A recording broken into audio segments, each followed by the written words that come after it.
I am hoping that in this workshop, what I'll be able to do is share some of my experiences, and maybe you have experiences in the same line or maybe different.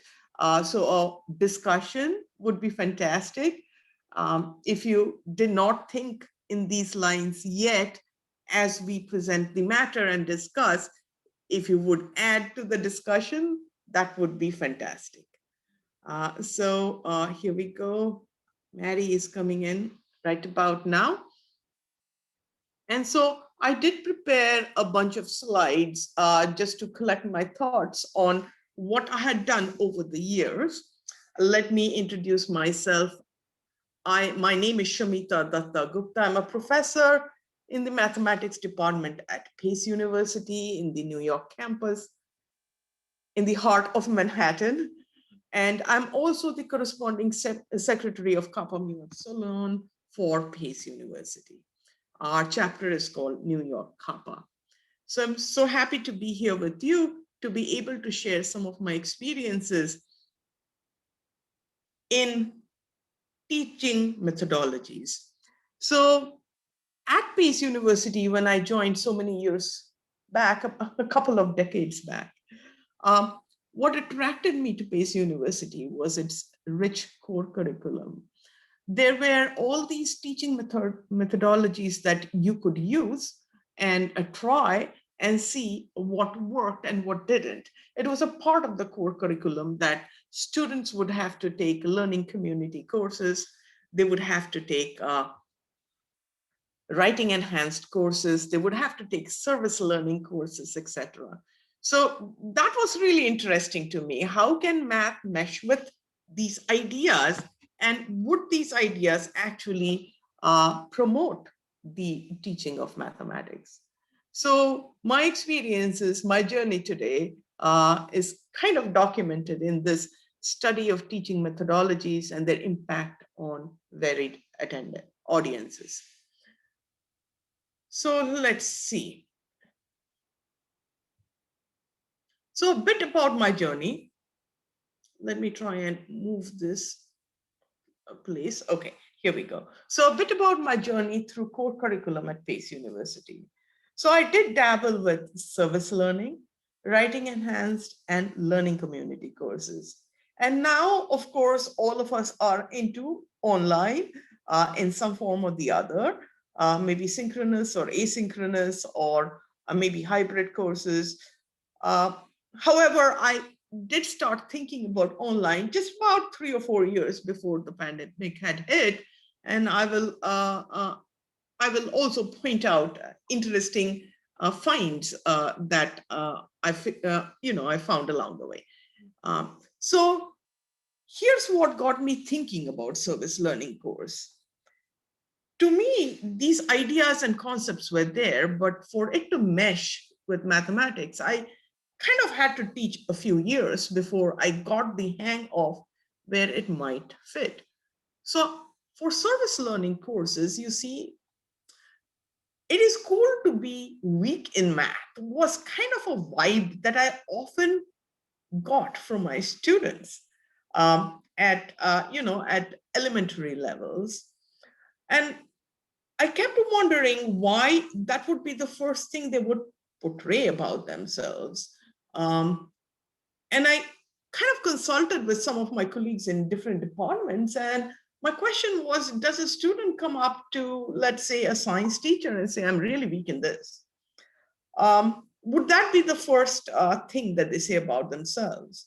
And it was a mixed bag, but mostly I think it's more in math that a weaker student feels very confident in making this statement, I'm really weak in math, as their very first introduction to themselves. So it got me thinking of how we might be able to, work with that kind of mentality.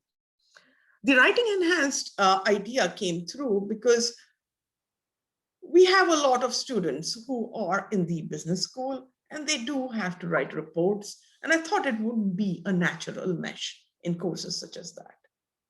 And learning community, the idea of lending a hand to your peers to make it something that would be more palatable for the group. That was at the core of thinking of learning communities. So let me start with service learning. This is in spring of 2008.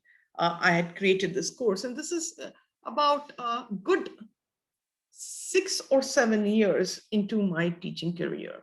So I felt that I had a good grip of what my student population is and how I can help them to take the mathematical content and kind of uh, think about what their weakness is and work with it. So the idea of service learning is to have some service component in your course. And in Pace University, the service component, the service hours could be anywhere between 6 to 36 hours. It's a varied amount that a professor feels would be adequate to have a service component that would make a difference in their learning. So normally the service components that fits in a civics course, in an ethics course, they go into the community. Maybe if there are graffitis, they clean up the community. That seems like a wonderful measurement.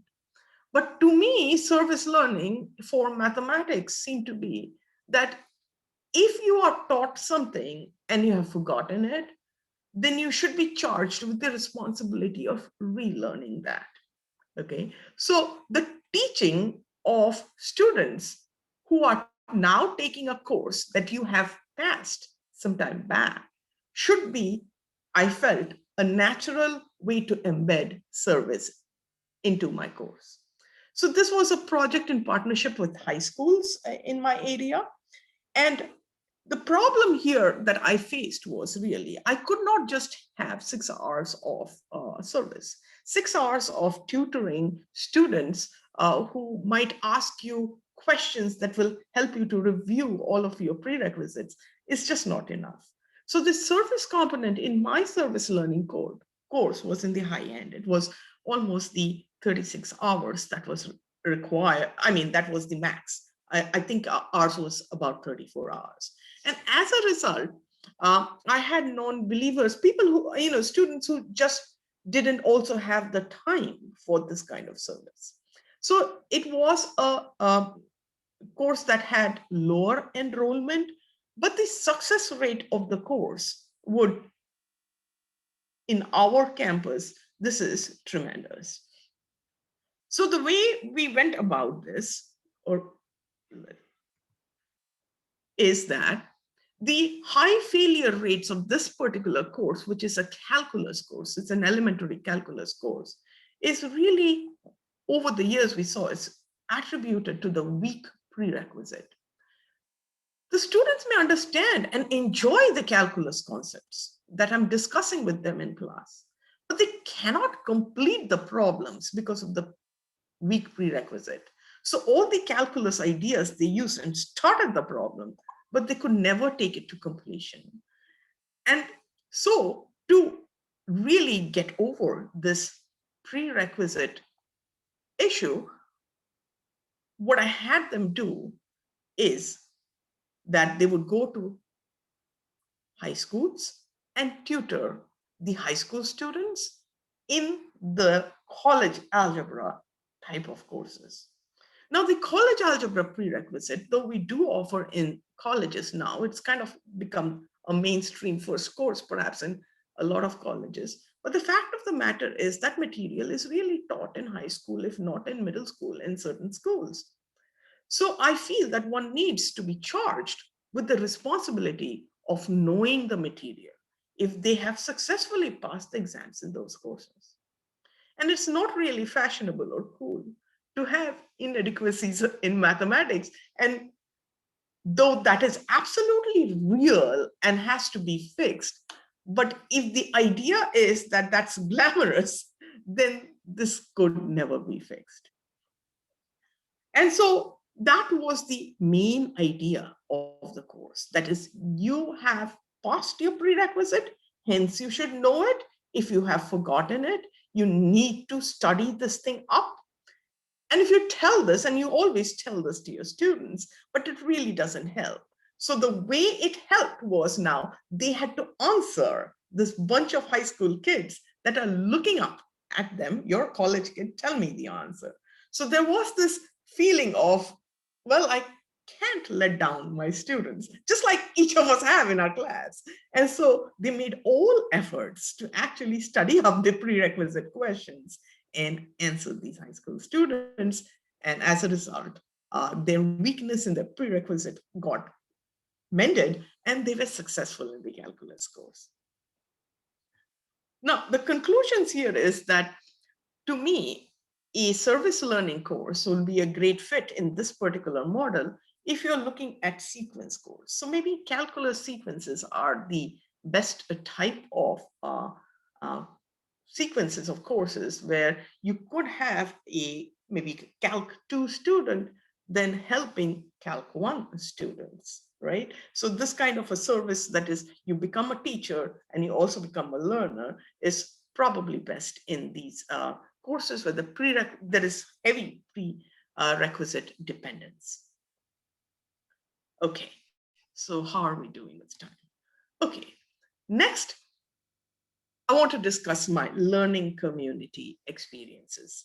My learning community experience stemmed with, again, very math phobic students who needed just one math course in their college lives, and this course is usually a hodgepodge of topics which would be useful for them. Some financial math, some probabilities, some various such topics are in there. So the first time I created a learning community, it was simply an idea of that if you were working in a group and you were kind of feeling responsible for each other outside of just one classroom, so we combined two courses, could that help? And my first effort in learning community was to partner with an English course, which is also English 120, which is a basic composition course at Pace University. And the idea really here was the following. To succeed in this learning community, you will need to stop thinking of a math class as a place that you are simply solving boring problems until you're really bored now. But instead, it's a place where you come to learn how mathematics has tackled problems in humanity as a tool for solving some of the greatest challenges that have presented themselves. The English course will help us to do just that. We will look at how mathematics and mathematicians are portrayed in media, examine how mathematics finds its way into unexpected places in our lives, and explore ways to use the lessons of mathematics to improve our thinking and ability and in all other important fields of study, like for instance, in an English class as well. So the book selection you see, the first three you might recognize if you have seen these books are math content books. The next two are based in English, mainly in literature. And the last one was kind of the basic textbook that we followed. The first one was about this young lady who had, in her high school years, thought of a way of creating a crypto system. Okay, at the very end, there were some defects in it, but it was reliant on matrix algebra. And her journey, how, at home in the kitchen, around the kitchen table, how they discussed math, how she presented math, and how her love for math increased was kind of a very motivating factor for this particular learning community. So as a final project, we decided that we should have a grand old final projects day where they are going to present to us what they learned. Here were the requirements, but paraphrasing, the requirements were that it had to be a topic in mathematics. But the writing and presentation, well, mainly the writing, should be everything that an English course requires. And we went all out on this. We had called, we booked out the largest auditorium we had. we invited people to this conference. We had a dress rehearsal for this conference. And look at these topics. These were all topics that were presented in this conference. And mind you, these topics were chosen by students who just want to get done with math by one basic math courses. And they finally ended up choosing topics like the unification of physics, chaos theory, zero, Avogadro's number, the making and breaking of the Enigma code in World War II, the golden ratio in art, golden ratio in poetry. So the proof of the learning community's success was really the level of investment the students had in writing up their projects. Their writing was at par with senior level writing. Their research was at par with their senior level research. No one failed at mathematics, which came as a shocking element. So everyone passed the math and the English component, and the learning community was finally a tremendous success. We eventually got at what it means to cross the divide. Now, later years, I created learning community again, but this time it is the intersectionality of gender, race, and class. Culture and math was really the topic. It was an intersectionality of gender, race, and class. So in this learning community, we treated the merger slightly differently. And what happened here is really, if you see, the learning community course, developmental math course, coupled with the women's studies course, will enable students to view race, class, and gender through the prism of difference and inequality. The combined effects of racism, sexism, elitism that challenge Americans and indeed world citizens will be examined and understood through logic, statistics, and graphs, among other formats. Readings and discussions will cover current events and theories as well, and historical biographies, and situations concerned with race, class, and gender. We took field trips to the UN, museums, and even took in a Broadway show to enhance our learning. So if you look at the readings, that is the number 3 bullet, that included several mathematicians' biographies. And we had a trip to UN. UN is a perfect example of golden ratio, the architecture of it. And then there was a Broadway show. And this is me on the left. And Professor Susan Draper, my colleague from Women's Studies, both of us had led this learning community. Also, really unexpected success in here. With the learning community, it's tricky. That is, if a student loses one of the courses in the learning community, they lose the entire learning community umbrella. And so it does create very quickly a close-knit community within the classroom, because you know your success is really important in both courses. You can't really drop one of them. And it kind of becomes a glue, and it kind of becomes something that they bond over. And it turned out to be really a successful venture. So my conclusions are pairing basic math courses on math-phobic students with areas that give math a context really did help. And making a formal conference going all out. The goal is to have principles of both courses of the learning community shine through in such a formal conference is a great idea.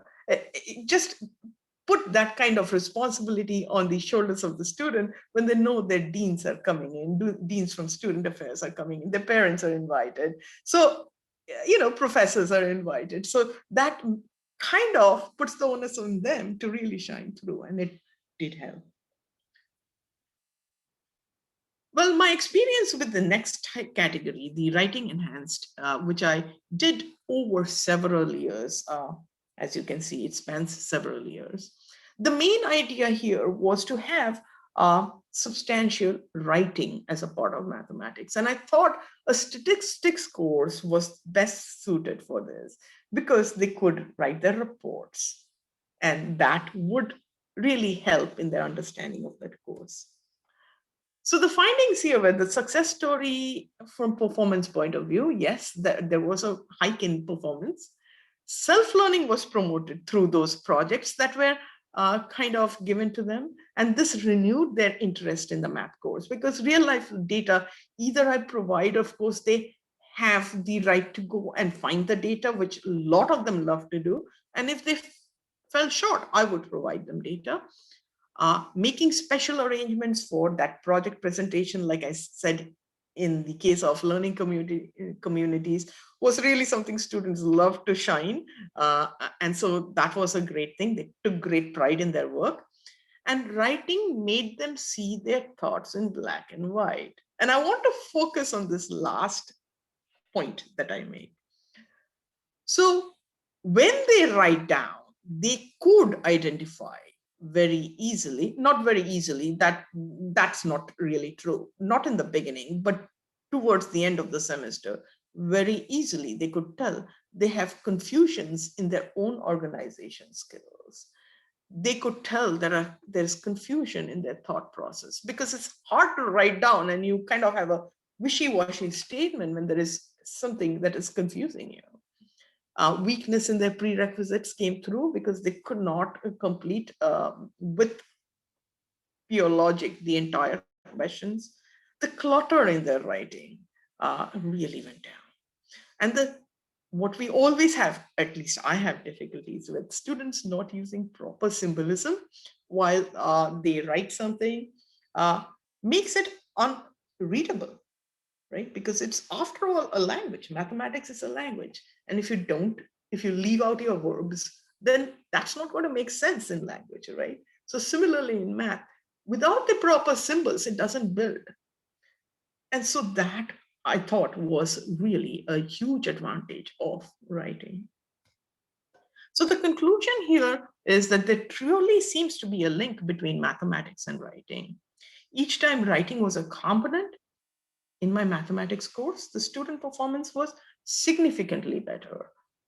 Particularly, I'm talking about low-end students. High-end students often do well. Doesn't matter what you throw at them, but it is really important to get our students who are struggling with the course to join all of the rest of their peers. So will writing help in every mathematics course? I think it's worth investigating. And to me, already, if you think of upper level courses with proofs, there is what we call writing in mathematics, right? That is perfect writing. So here I'm using writing as a tool in some other courses to make sure that, writing is a mirror to them. Okay, so now the next thing that I want to touch on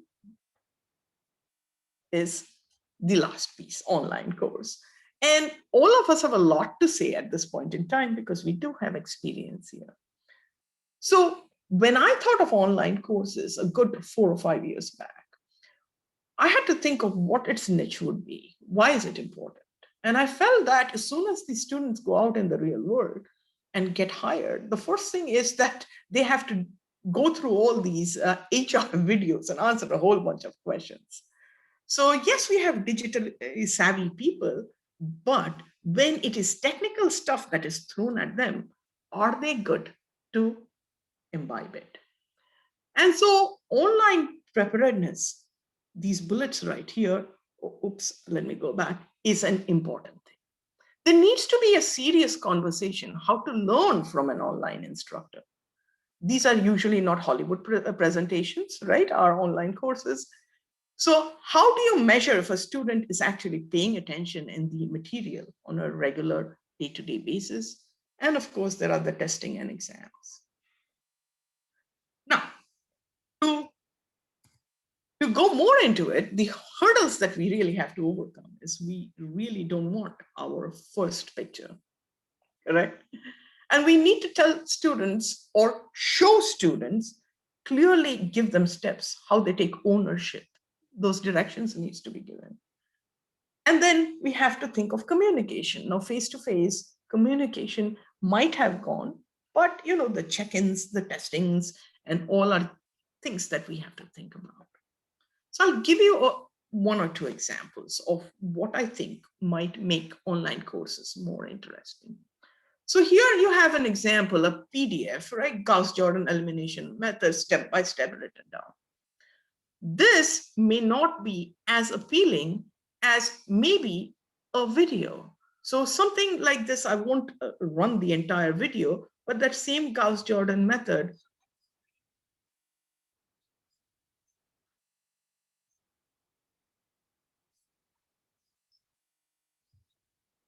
So I'll go a little ahead.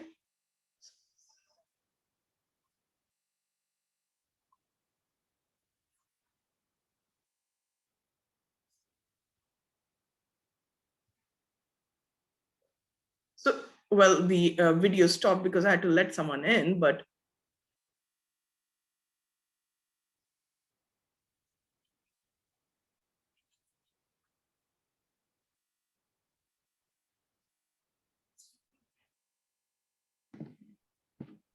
Apologies on that stoppage. Shamita, let me know if you need help with anything else. okay, that's fine.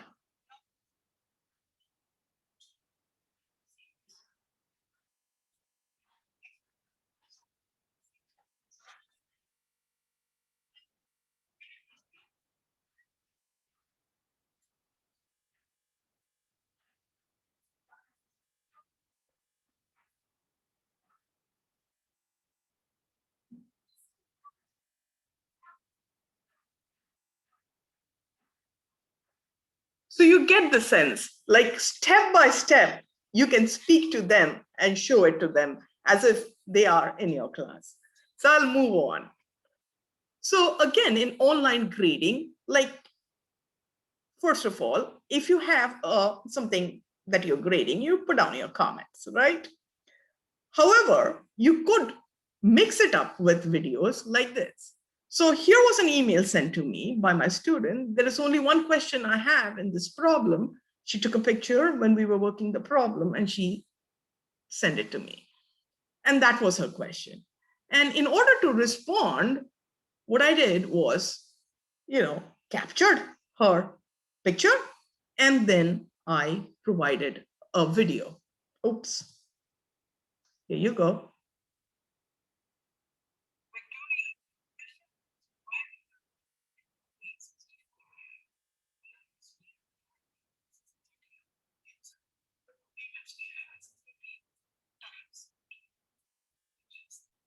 So you can, as if you're explaining the thing to her and she is present there. Okay. So you got a feel of what that is. Okay. And her response, oh, you're a lifesaver, kind of. So your communication in online platform is continuously as if you were face to face, if you were to use technology in these ways. So this is another student testimony. We'll not kind of stay on it, but I wanted to say online course may not be everybody's cup of tea. Just because we are in a digital world, it doesn't mean that everyone is going to love it. But there is no stopping it. It is the wave of the future, right? So my recommendation to my college has been that in our core curriculum, which is so rich with so many teaching, various different ways, methodologies, that core curriculum also have definitely online or a web-assisted course. We have to get our students to understand the responsibility that goes along with this medium. And if we do, I think this could be a great addition to our core curriculum. Thank you for listening. I know I did not perhaps leave too much time for questions, but let's see, do we have any? Oh, there's a question here. Would this video lecture be a live presentation or a recorded presentation? For me, the ones that I have shown you, these are all recorded presentations. Could it be a live presentation? Now our university is fitted with so many other things for to uphold the high flex model. So you do have these Zoom stations which are recording. You are in real time, actually. There are students who are offline. So yes, you could, at this current time, there is technology to make it a live presentation. But my thoughts are along the lines of recording, because in our cases, our students do work a lot in order to support themselves and their families. And life changes happen without you even anticipating it. And so I always want to keep a second channel open for them, just in case they cannot come into class. So most of all the recordings you saw here were pre-recorded and left for them. Okay, so please do ask your question, Joshua. Hi, thank you. I was the person asking about the live versus the recorded piece. I actually do currently record all of my classes because we have students in and out of quarantine at this point, but they're expected to be live in the classroom. And then I run a text chat on another device, but because I'm recording, it looks very similar to what you're doing. All they see is the view of the piece of paper under a document camera as I'm writing along. And then those recordings are archived and maintained so that they have access to them later. I'm just trying to picture, is the switch then for me to say next year when I teach the same course, make it asynchronous and post all these videos and say, here's the entire year, here are the dates of the exams, I'm going to be in the room, I'll take questions, but I could flip the classroom very easily. Do you think that is a feasible future model? I actually, the first time around, when like about 4 years back, when I recorded these, it wasn't the type of recording you're seeing here. Those were Panopto recordings on daylight boards. So again, the writing would come through. But I found that when you record your in-person experience with students, the quality of recording versus when you're recording it for the purpose of recording without any live audience, they are two different thought process. Now, if you come into a recorded classroom Zoom meeting or any of these recorded meetings, and you were in the class or somehow was a part of that ambience, then you can review with that. It makes more sense to come in and go back and review some pieces that you might have missed.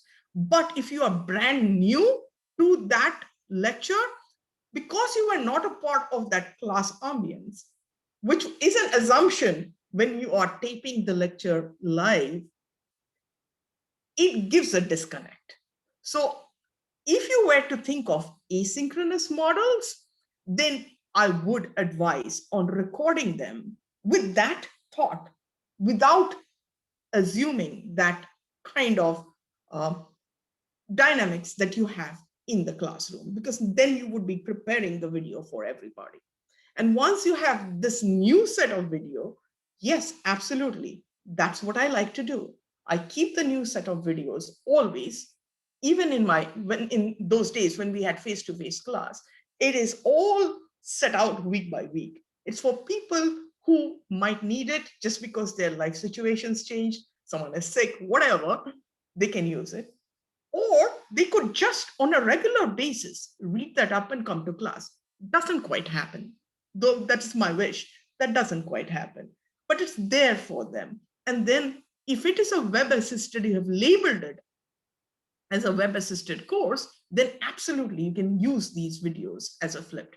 But I believe that your recorded video in the classroom for this year would not, that's my feel on it, would not appeal to another group who did not or were not a part of that class dynamics. Because sometimes, you know, the way you joke around, kid around, and try to kind of make it go through, that isn't there for the next set of people.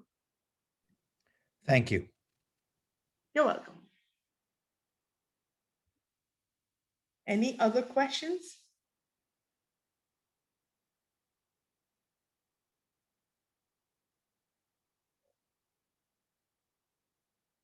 Well, thank you very much. And let me put my email in the chat. If you had a thought later on, please don't hesitate to reach out. If you had a thought of a new model or you have tried something new, that would be fantastic to know. How successful was it and what were the difficulties? And then we can put our heads together and think if we could figure out a model that might work in different levels of mathematics.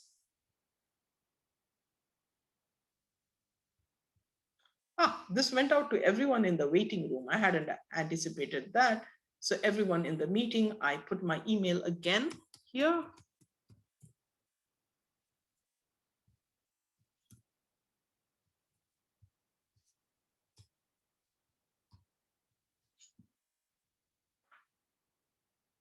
Okay, so Kevin, do you have directions for us? I can stop. Now that we've finished up, you are welcome to join one of the other workshops taking place in Pythagoras in the Hypatia room. We will start the second session of student presentations at 11:10 a.m. Central. So again, you can join one of those other workshops, or you can take a little bit of a break before this next student session starts. And we'll see you there. Thank you.